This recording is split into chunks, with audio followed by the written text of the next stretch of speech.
Hello, this is Ashley Lucas. I'm with State Hearings Division, ACMS team, and this video is to show county users how they can online appeals using the Appeals Case Management System, also known as ACMS. Here we have our home page for county user. You can see in the upper right hand corner I'm in the county user role, and I'm going to show county users how they can use ACMS to online their appeals. Now some counties already do this, and some counties still submit hearing requests to state hearings through Secure File Transfer, SFT. And you have your choice as a county agency to either online your own appeals, or if you so desire, you can just send them to state hearings and we can put them into ACMS for you. If you do decide to use ACMS to online your appeals, submit all your appeals, I want to make sure you can do it the right way so that it's done right the first time and your hearing goes through smoothly. Alright, so the first thing you want to do on this home page when you're submitting an appeal is go to the tracking inbox, just hover, and then you're going to hover over appeal, and you're going to see new appeal appear. So click on new appeal. What this is going to do is give you a blank new appeal screen that you're going to fill out. And like everything in ACMS, those little red R's that are next to these fields are required fields, so you want to make sure to fill those out. Now the first thing you want to do is make sure you have a claimant. So you're going to search our database in ACMS and just make sure you have if your claimant is already in the system. So you're going to do a search on somebody. Let's just say I have a person named Tommy Bahama, and there are no matching records found. Now let me do a search on a different name. Let's just say Tommy. It's going to give you all the different Tommies, or if Tommy is a last name, it would give you a Tommy last name, but it's going to show you this string of letters in the name of your appellant here. So if you have a very common name, like let's say like John Smith, you might have many John Smiths in the system. So let's take a look. So I have a lot of different John Smiths. So you're just going to take a look and maybe verify their date of birth, or maybe their email address, or their county of residence, or their address, to make sure you're putting the appeal to the right claimant. And if you don't see the person on this list, do a little bit of digging, because maybe the spelling is a little bit different. So if you know the last name is Garcia, then you can take a look and say, oh, there we go, Crystal, because if you put Crystal like this, it's not going to find that other Crystal.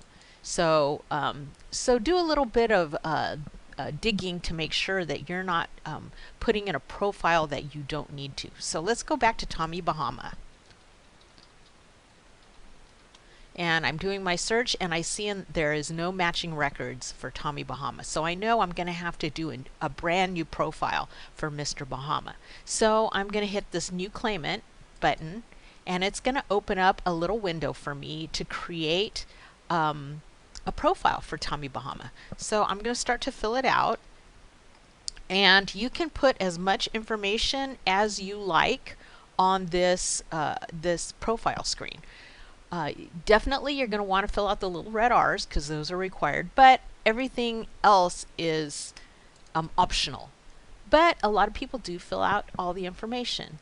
So let me give Tommy a birth date here. And let's see, you can fill out, again, all of this is all optional: age, gender, race, ethnicity. Here at state hearings, when we take appeals over the telephone, we just fill in the required fields.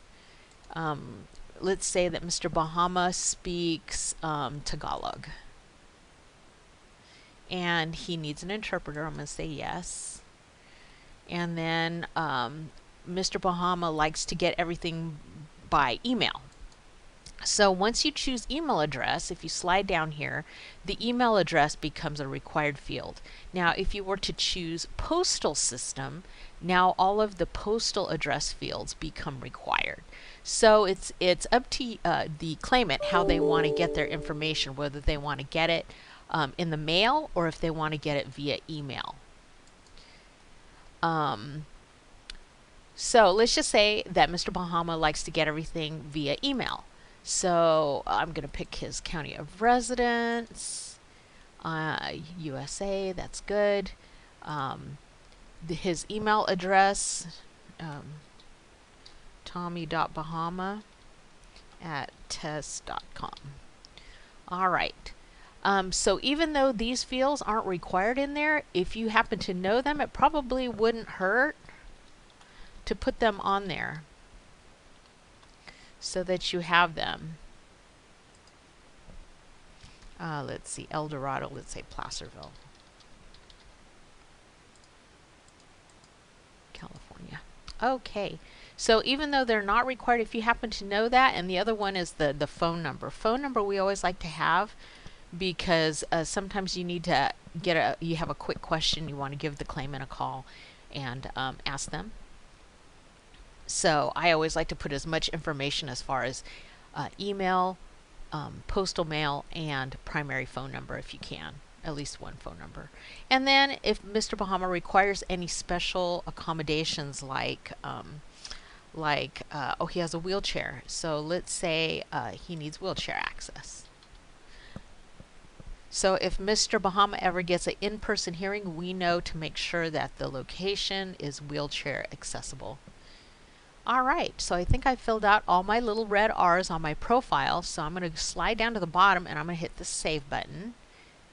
And it's going to pop up with this box. Now, the one thing about ACMS is the address, the postal address that you enter into the profile gets checked versus the United States Postal Service database. And if you put an address and you get this pop-up box, usually what it'll do is it'll give you the preferred postal mailing or it'll give you nothing, because if 123 Elm Street was an address that I made up, clearly Placerville does not have a 123 Elm Street, and the system is telling me like, hey, that address doesn't really exist. You might want to go back and check. So let me go back and update, and let me try something like Main Street, because almost everybody has a Main Street, right?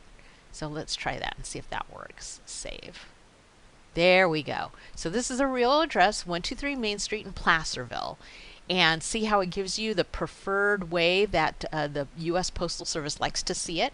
You can say yes, accept the correction. And then it's going to change it to make it look like the Postal Service's version. So you're going to see like all caps, because that's how the Postal Service likes it. And now that your profile is done, it's going to take you back to this screen. And you're going to see Mr. Bahama's profile sitting right in here. That's the one you just made.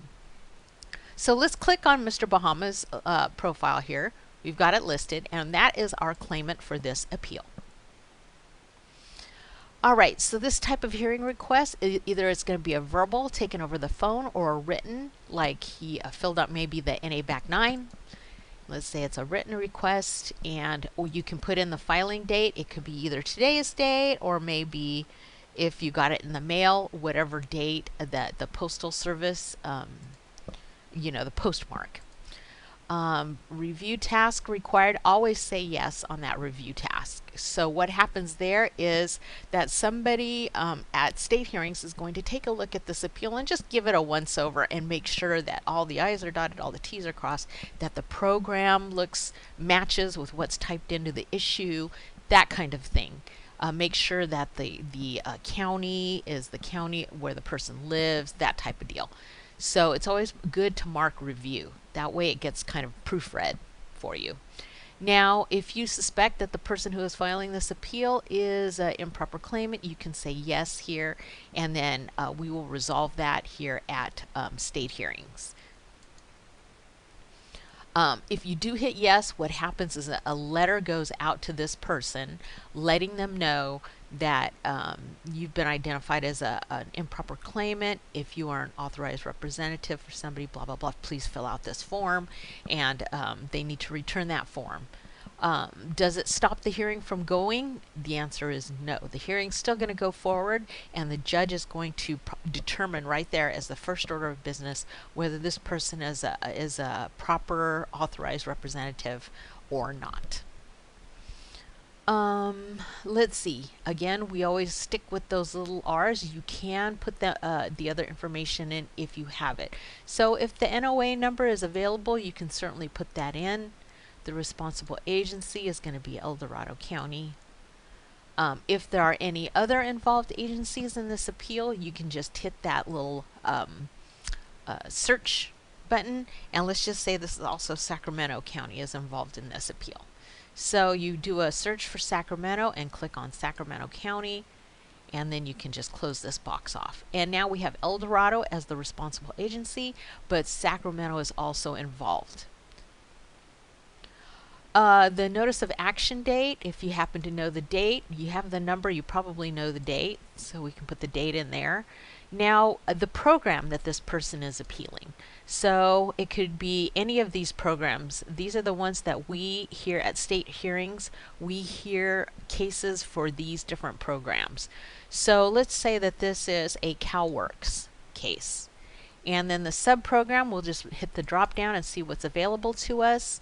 Let's say this is a CalWorks cash aid availability.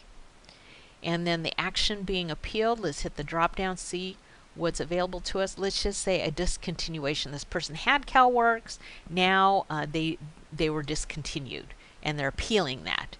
And then you can put in the actual text that the appellant is saying. So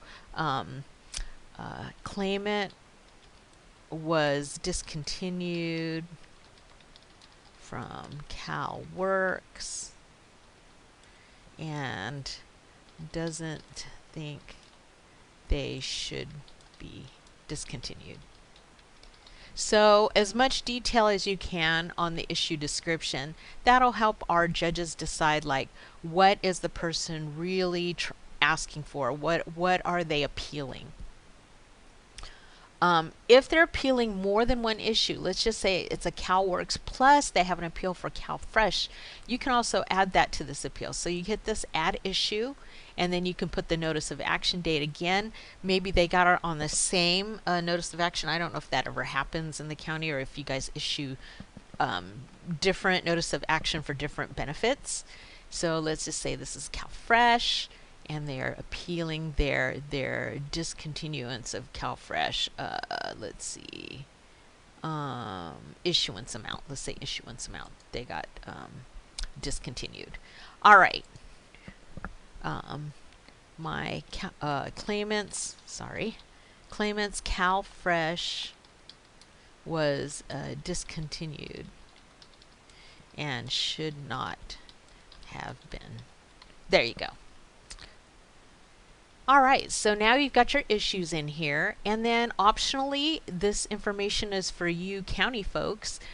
Do they have aid paid pending? You guys know that if they have aid paid. Let's say they do. Just hit the yes button.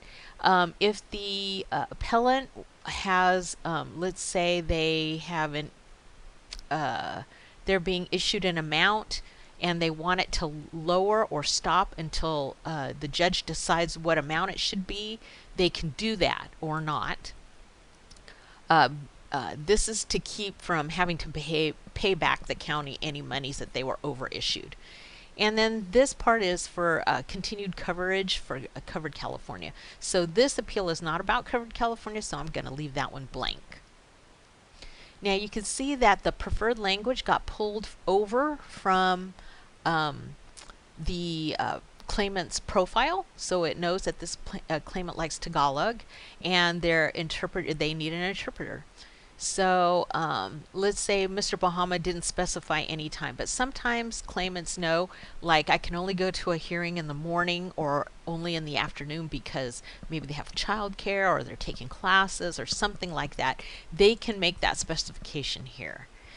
State hearings will try to work very hard to accommodate that. as well. And then they have a choice of a modality. So they can do a phone hearing or an in-person hearing, whichever one works best for them. So let's say this person has decided Mr. Bahama wants an in-person hearing. Then of course you can do expedited hearing requests, yes or no. So since this is a CalFresh and a CalWorks, let's say yes, they want an expedited hearing. Then they put in their reason why they should get an expedited hearing. Now, whatever reason you type in this box is what the judge is going to look at and either grant that expedited hearing or deny that expedited hearing. So typically for an expedited hearing, it has to be a huge medical need, something very pressing to expedite a hearing. So unless they have like a very, very pressing need for an expedite, like maybe a medical condition or something, we usually don't grant those. But put your reason in there and let the judge decide whether that expedite should be granted or not. All right, the rest of this stuff down here is typically for state hearings. So if there's an organizational group, state hearings will put that in. What that is say, let's say Mr. Bahama has an AR from Welfare Rights. Well, Welfare Rights is one of those organizations that are in our system, and they represent many clients, so they have access to ACMS and they can see their clients' cases. So we would identify Welfare Rights in here as the AR organization group. So just let state hearings know if you know they have an AR. Calendar template, don't worry about that. State hearings is going to put them on a particular calendar and make sure that this case gets scheduled. So pretty much you are done onlining this appeal. Just hit the save button and your appeal is ready to go. And that's how easy it is to online an appeal using ACMS. You've got your state hearing number right up here and the PIN. ACMS is going to automatically send out an acknowledgement letter to Mr. Bahama and let him know that he's got an appeal in the system and waiting. So that is all. If you have any questions about how to online an appeal using ACMS, you can let us know over at the ACMS unit at State Hearings. You can email us at acms@dss.ca.gov. and we can answer your questions about onlining an appeal. But hopefully this video has helped you out and you won't be shy about onlining your appeal. Thank you for watching, and we will see you at our next video.